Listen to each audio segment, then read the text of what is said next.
Broadcasting from the Business RadioX studio in Alpharetta, it's time for ProfitSense with Bill McDermott.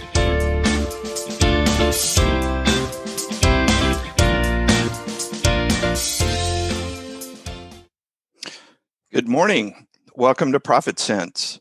This podcast dives into the stories behind some of Atlanta's successful businesses and business owners and the professionals that advise them. We help local business leaders get the word out about the important work they're doing to serve their market, their community, and their profession. I'm your host, Bill McDermott, and this show is presented by the Profitability Coach. When business owners want to increase their profitability, they don't have the expertise often to know where to start or what to do. I leverage my knowledge and relationships from 32 years as a banker to identify the hurdles getting in the way and create a plan to deliver profitability they never thought possible. We have two great guests on the show today, and I want to say welcome to both of them. Ryan Leo with Big Fish Technology. Ryan, welcome to ProfitSense. Hi, Bill. Thanks for having me. And I also want to introduce Scott Siegel. Scott is with Beacon Sales Advisor. Scott, welcome to ProfitSense. Thank you. It's great to be here. Ryan, I want to start with you. So a lot of times businesses choose an MSP, but they often don't know why they choose an MSP. And by the way, what the heck is an MSP? Can you elaborate on that? Yes, the war of the acronyms, right? So MSP stands for Managed Service Provider, and that's it's actually quite a generic, very general and generic term because that could be practically for anything. But it's kind of been the new idea of IT support. It's something that's been transformed over the years, and where you used to have outsourced IT. Your tech guys would be just hanging out in the office and billing time and material. And the MSP came around, I want to say it was 2007 was when it really started to hit the horizon, 2006, 2007. And it really was the idea to have it as a service instead of as an hourly an hourly service. It went to more of a subscription based flat fee type of an approach, but you get more with that subscription approach, and so that's in general very high level what MSP, managed service provider, is as it relates to the IT industry. And is there a point in time where a business kind of graduates from maybe a DIY to actually choosing an MSP? There is, and it really depends on where the business is. You know, a lot of businesses they either have had IT support in the past, and maybe they had it in the traditional sense, or yes, they've been very do-it-yourself. There's your other acronym, MSP, DIY.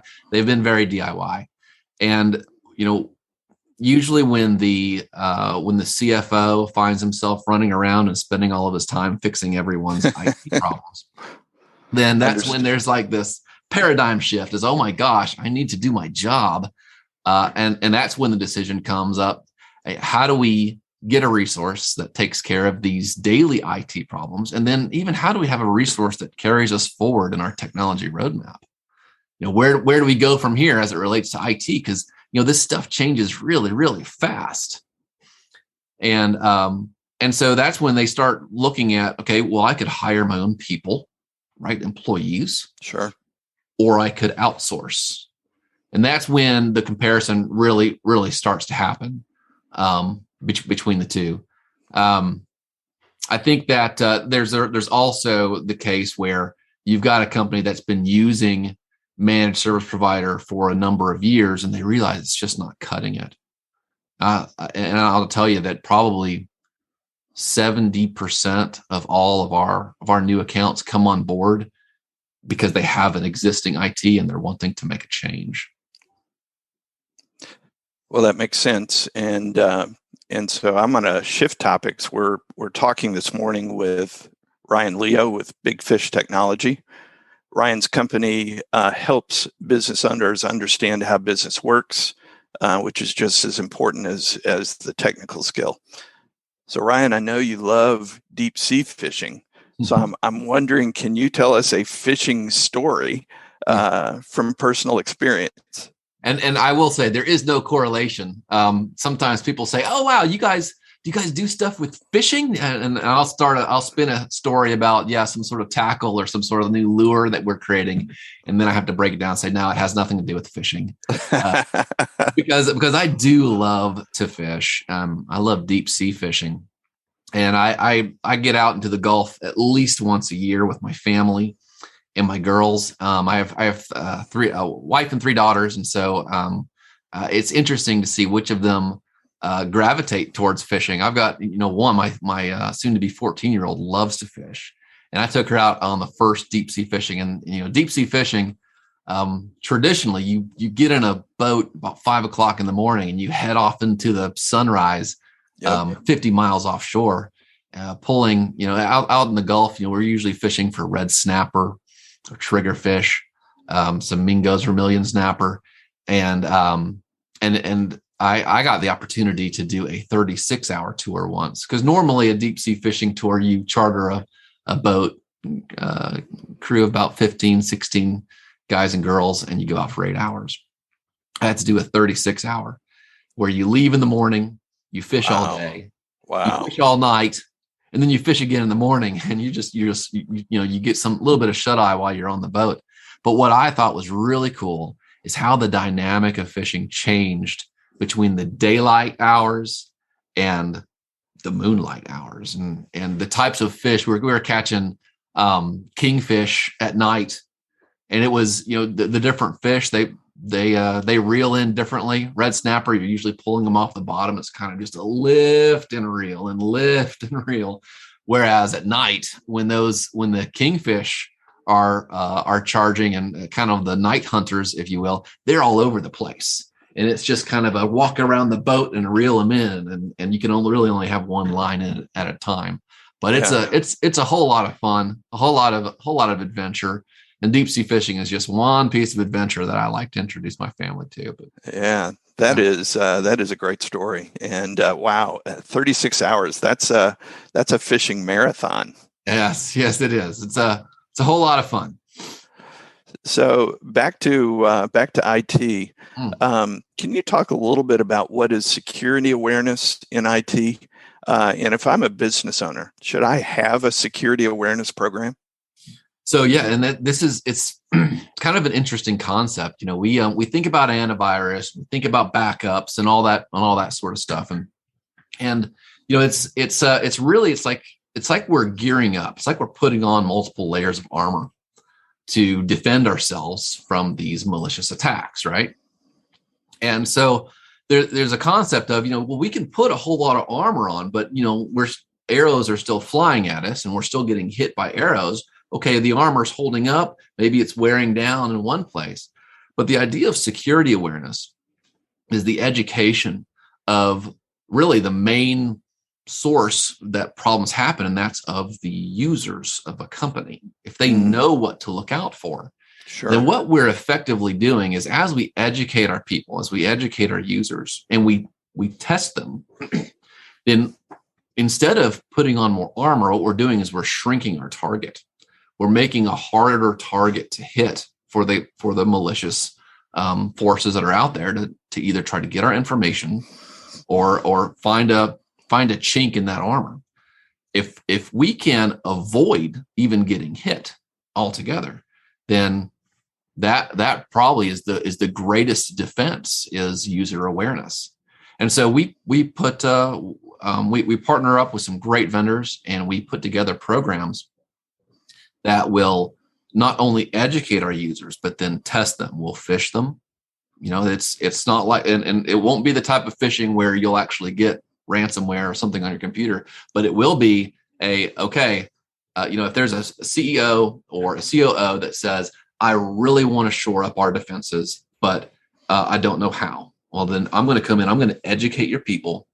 I'm going to test them. And if they fail one of my tests, if they fail a phishing email that I send them, or I have a couple other ways that I'll try to extract information, social media, smishing, SMS, phishing. That if they fail, then that actually gives them a little bit more education that they may need to go through. And it kind of keeps everybody on their toes, so that now that they're on their toes because of an internal program, then it naturally puts them on their toes for the real thing. Sure. And our phishing programs are very good at simulating the real thing. And so not only does it help them in business, but it's also going to help them in their personal life. What's happening around the house, educating their own family. And it's the whole idea of creating a smaller target for a malicious source to hit. Yeah. What that's very enlightening to me. So thanks for sharing that. Yeah. So my monitor setup, so I have 2 monitors.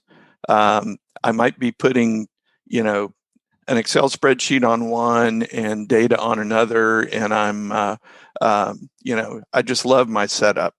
But I've also seen some guys use 3 monitors. I've also seen some people that use 4 monitors. So, 2 monitors, 3 monitors, 4 monitors. What's your take on all of that? So monitors and our displays, that's our real estate when we're operating, and it's pretty interesting. I've seen just a single even just operating on a laptop.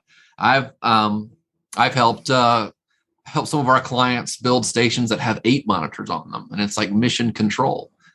The idea of having more monitors, it's kind of like once you went to that second monitor, it's like, I don't know how I can go back.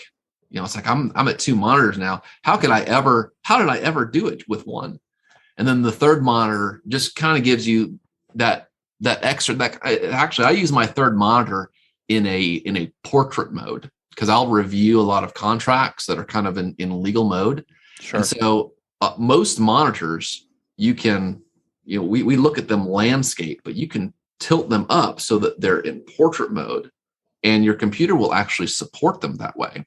And so if you're one of those, if you're in an industry that needs to do document review and you don't want to try to have to snap them to one side of a landscape, and that what actually makes them smaller, you can have a nice full view of a document. If you need to review that, highlight it, make edits, whatever you need to, if you have that third monitor or even fourth monitor as your dedicated monitor to do document review. And so it's really, how do we use our peripheral devices so that they don't become a distraction? They don't become a hindrance, because I will say too much real estate can be a distraction, particularly if you're only using 2 and you put a third one over here and you never use it. We should probably just take that, free up that desk space and use it for something else.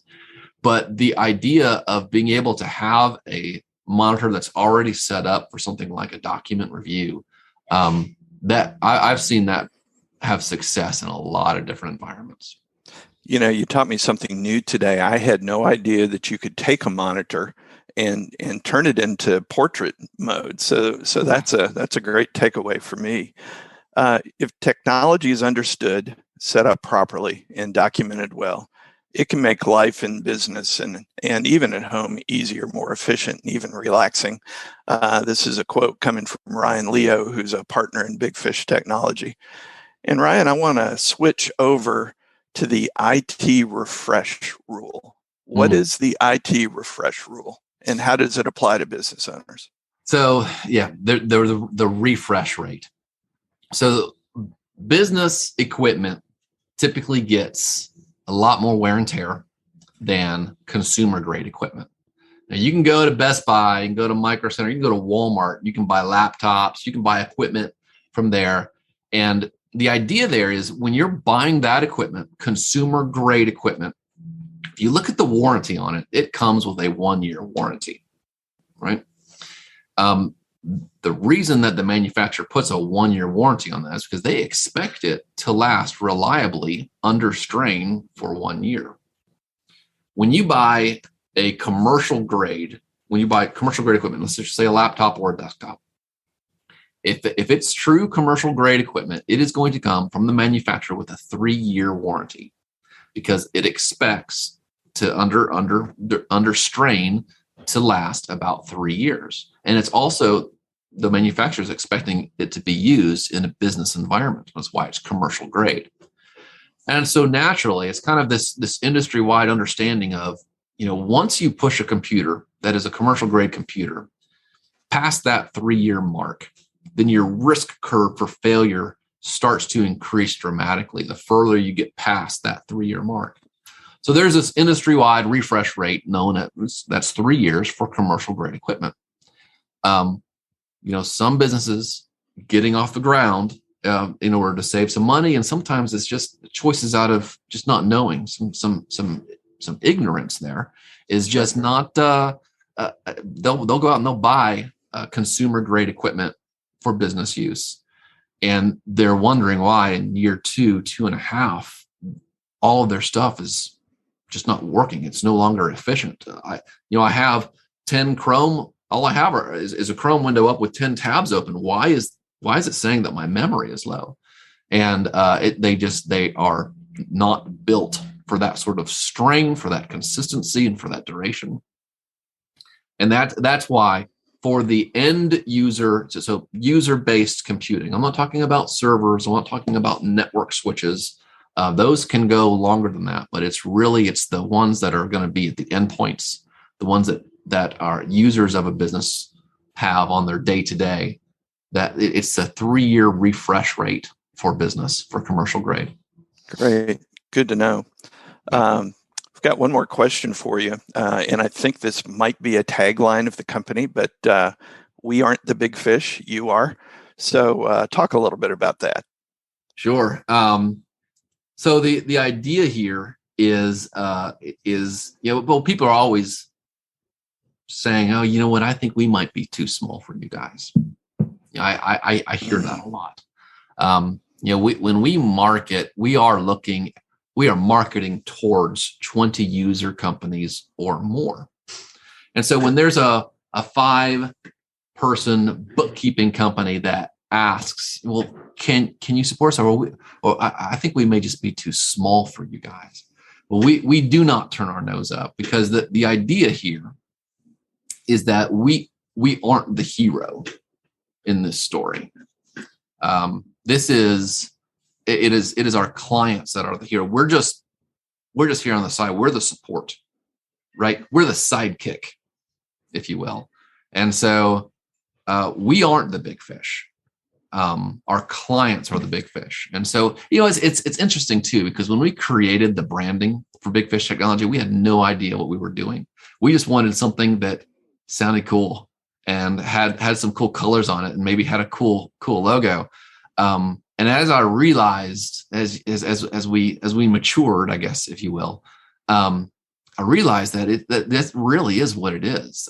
The Big Fish Technology, it's technology for the big fish. And whether you're a 1-person company, a 20-person company, a 500-person company, we aren't the heroes. You are. We're just here to support the big fish. And so it's that really is what the meaning behind we aren't the big fish, you are. Yeah, it's been great spending time with you this morning. My big takeaways are really understanding what a managed service provider is and does, the importance of having security awareness, not only at business, but also at home, and using that monitor in portrait mode, understanding IT refresh, and I love the ending. Your clients are the hero, but you're the sidekick or the guide, and you navigate those waters of IT. So if we have listeners out there that want to get in touch with you and Big Fish Technology, what's the best way for them to do that? Well, the best way is to head on over to our website, bigfishtechnology.com. And you'll have the ability to click on a contact us there and just reach out and say, hey, heard you guys hanging out with Bill on RadioX and would like to know more, or hey, I've got an idea of someone you could meet. And any sort of messaging can go in there, and that'll come straight to me. And I guess it's also important to point out, it is Big Fish Technology, not Big Fish Technologies. We didn't say the technologies on this podcast, but I will say that there's often some confusion there. It's technology with a Y. So that's probably good to point out. Great. Ryan, it's been great having you on ProfitSense. Thank you so much for enlightening us on IT technology, and security awareness. Awesome. Thank you, Bill. Thanks for having me. Nice to meet you. Likewise. We're now going to turn our time to Scott Siegel with Beacon Sales Advisors. Scott and I met through an association and kind of immediately hit it off. We're both lifelong learners and love to read. So, Scott, delighted to spend time with you this morning. Same here, Bill. Thank you for having me. And I really want to dive into the launching Beacon Sales Advisors. You know, Simon Sinek says, "Know your why." So share with me and our audience a little bit. Why did you start Beacon Sales Advisors? You know, when I look back on my career, I've been very lucky. I've got to work for big companies, and I often make fun of myself. I think I've been to every training class ever invented. So you learn going through that. But I've also had the opportunity to work for smaller entrepreneurial companies. And what's important to me now is to be part of the community, to give back, and to help others. I have 4 great kids. 3 of my 4 kids were born in 3 different states. I moved them 7 times, and I was traveling 50% of the time. So my real why, and my kids will hear this, I've never told them, is to be a good role model, is to let them know that you can meet amazing people who do amazing things and that you can give back. That's really why I do what I do. Wow, what a great story. And in terms of understanding for our listening audience, as far as what you do, and could you talk a little bit about when would a company need someone like you on their team? Yeah, typically a company will need someone like myself or someone on my team when they have a pain point. Either they're trying to drive sales, they're trying to drive profitability. And what we often hear is, I just lost my biggest customer. I don't know what to do. I've seen that happen. I've seen a client lose one customer that was 50%. Well, when that happens, there's a ripple effect in their organization. Those people are like family, and they have to make really tough decisions. Or I want to scale my company. I'm not sure what to do. Or the owner is working 80 hours a week because they're trying to do everything. They're leading sales, they're leading operations, they're head of strategy, they're head of finance. They don't have the time. Or if they just promoted their best salesperson, bring me into the office and say, "Hey, Bill, we just promoted you. Go get them." Without that training, it's really hard for that person who just got promoted to be a successful manager. So what we do is we come in and we work side by side with them. We don't really act as consultants. We actually sit in the seat, and it really all comes down to 2 things: the right people and the right process.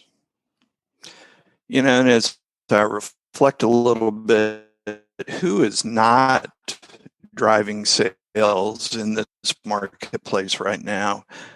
It would seem everybody. The other thing I've seen in business owners is, you're right, that business owner is trying to be all things to all people, not only accountable for sales, but also accountable for operations, accountable for finance.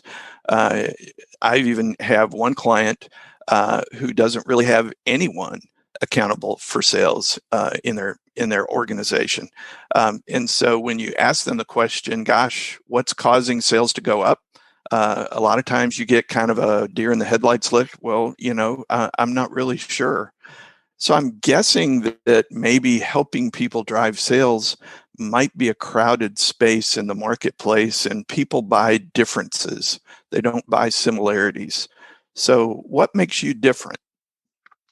Well, what makes me different is a couple of things. One is I have experience leading sales teams for the last 30 years. Wow. But I've also led smaller sales teams. So as you're coaching people and leading teams, it's something that you learn over decades. And as I mentioned, I just don't give advice. I sit in the seat. And what I mean by that is we build out compensation programs.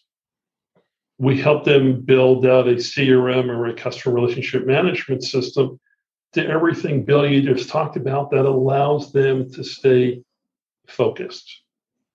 We help them build out a sales meeting. I mean, how many times have we all been in our career where you go to a meeting and there's no agenda?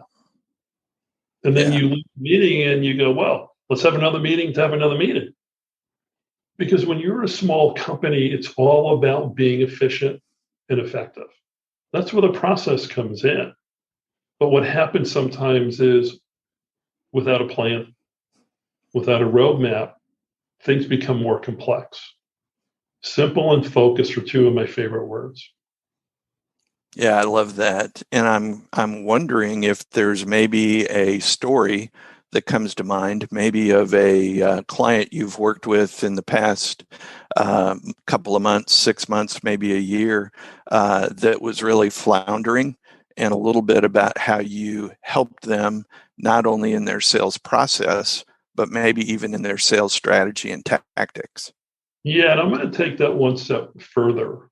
One of your prior guests the last 6 months talked about not only helping them with their business, but sometimes we get to help them personally. So I'm going to tell you the story of a business owner named Dan, a $10,000 check in a parent-teacher conference. So I got a call. Someone, a referral partner, wanted me to go talk to Dan. Dan had a manufacturing company, and he believed he could scale this company. So I went and I met with Dan. I said, Dan, how are things going? He said, Scott, I have a big idea. He said, but I hired all these salespeople. I don't really know what they do. I'm not sure they know what they do.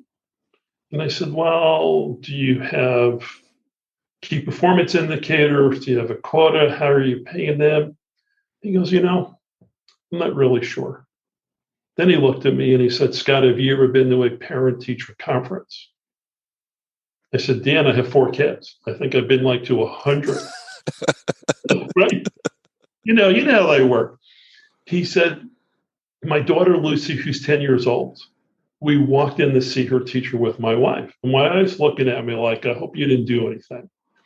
And her teacher wasn't smiling. And he's going, oh my, I think something's wrong. They sit down with Lucy's teacher. Lucy's project was this simple. If you can give your parents one gift, what would that gift be? Lucy wrote a check to her dad for $10,000. She said, if my dad was home for dinner every night, I would give him $10,000. Wow. So I said, Dan, how was the car ride home? He goes, that's off limits. We're not going to talk about that. He said, but I need your help. I said, great. So what I do to help Dan is I go in and I do a discovery session.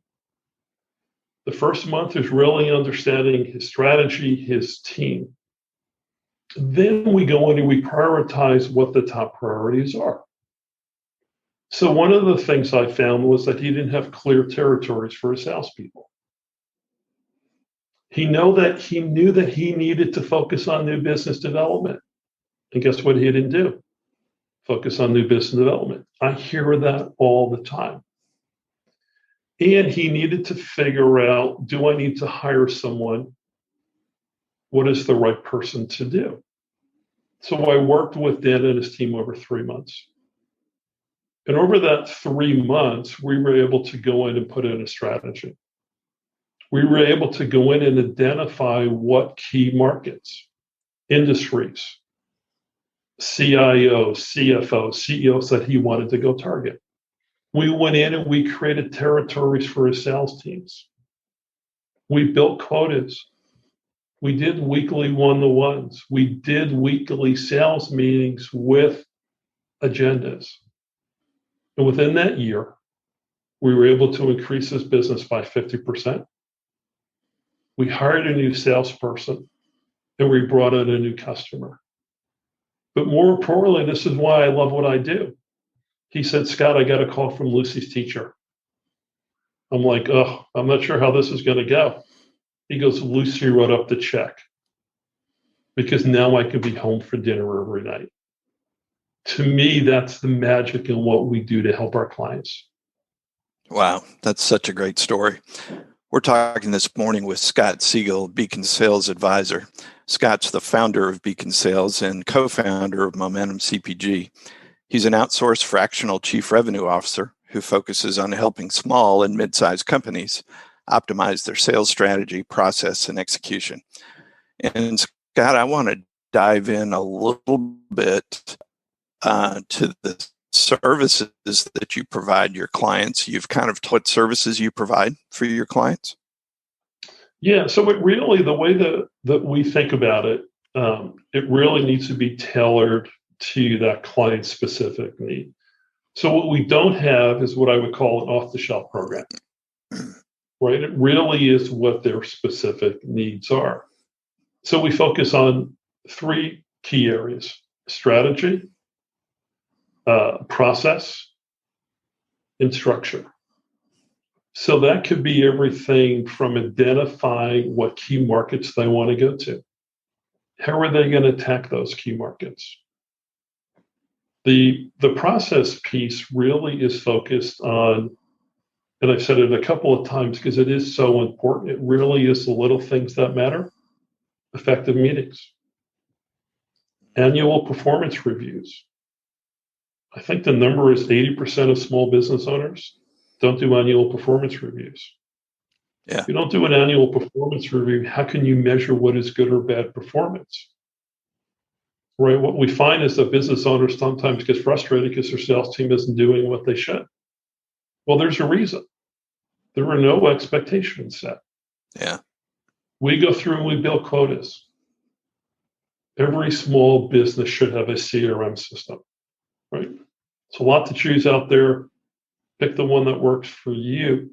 But what a good CRM system will allow you to do is create visibility in the organization. I know this might be hard to believe, right? But there are silos in organizations sometimes. The sales guys over forecast. They don't know what they're doing. A really good CRM where everyone has visibility to the forecast and what's in the pipeline. Bill, you know with your customers how important that is from a P&L and from a cash flow standpoint. Absolutely. Forecast, how do you know what to buy?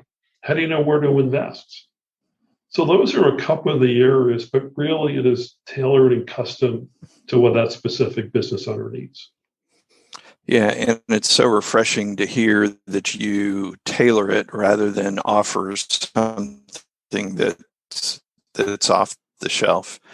So I know we've already heard one really good success story, but I know you have one more in you. So can you share one more success story with us? Yeah. So it was, with a client I'd worked with who hired the wrong person. So I needed to go in and hire the whole sales team.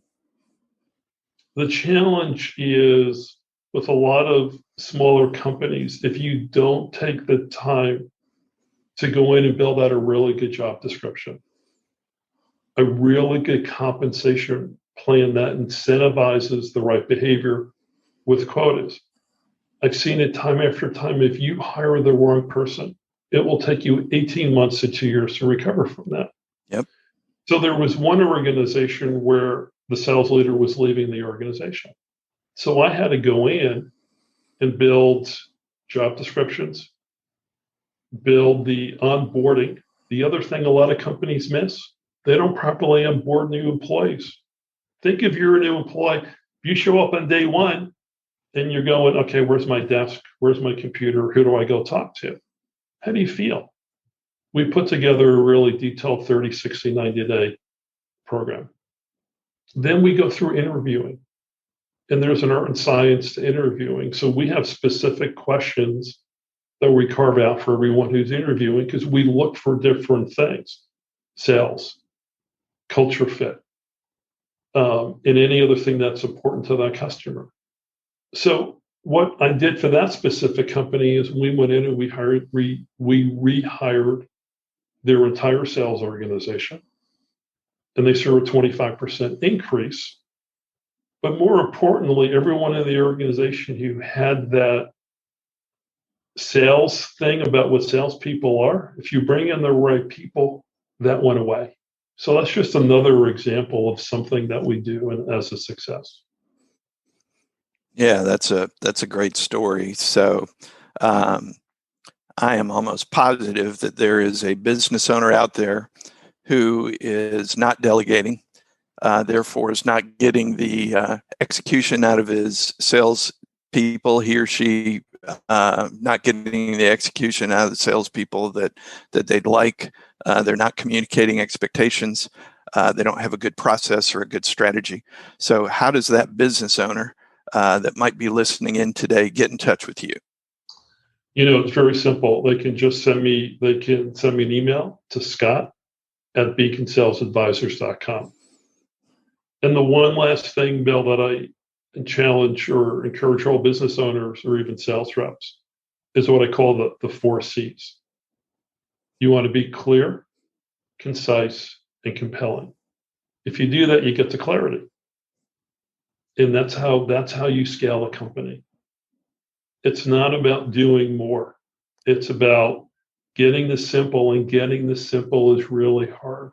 But be clear, concise, and compelling, and you get to clarity, everything you just talked about. Wow, what a great formula.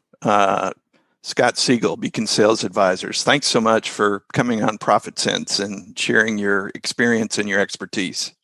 Bill, thank you. It's always a pleasure, and thank you for having me.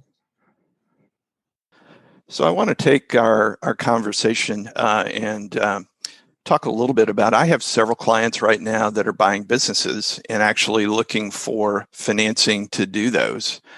And so what I want to talk about is, what are the 3 things that you can do to absolutely nail your bank presentation? Approaching a bank for a loan often begins to stir up anxiety and confusion, with the owner having no clue where to start. Or on the flip side, an owner may think the process is relatively simple and not realize how much prep work needs to go into a loan request. Business owners are often entrepreneurs and by nature are risk takers. Bankers are actually the opposite. When they make a loan, they have to be 100% right that it was a smart loan 99% of the time. So they tend to be risk adverse. When applying for a loan, it's important to keep these 3 things in mind. First, have a clear request. You need to know exactly how much money you believe you'll need and be able to explain what it will be used for and how it will be paid back. Second thing is have a compelling case. Know the 5 C's: character, collateral, cash flow, credit, and conditions. And then the third thing is really to have command of your financials. It's important to understand the financial aspect of your business, what your financials are telling you, and be prepared to address any weaknesses. Growth is always an exciting time in a company. Keep these tips in mind so you're prepared before you make your loan request to your bank. If you want to keep up with the latest in pro-business news, follow us on social media for the latest stories. If you want to listen to future ProfitSense podcasts, you can find us on ProfitSenseRadio.com. This is ProfitSense with Bill McDermott signing off. Make it a great day.